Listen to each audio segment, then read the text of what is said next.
highs in the mid-80s. Friday night.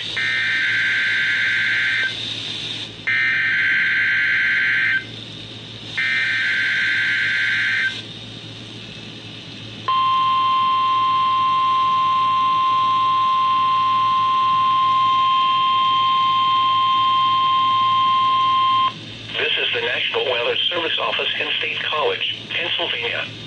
The tones you just heard were a test of the specific area message encoding and tone alert systems. During dangerous weather events, NOAA weather radio receivers can be activated by these systems.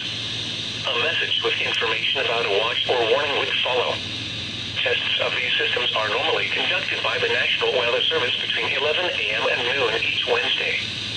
If there is a threat of severe weather, the test may be postponed until the next good weather day.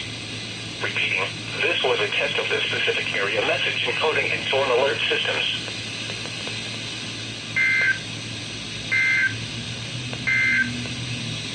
Here is the latest National Weather Service forecast for Erie, Cumberland, Dauphin, and Lebanon counties.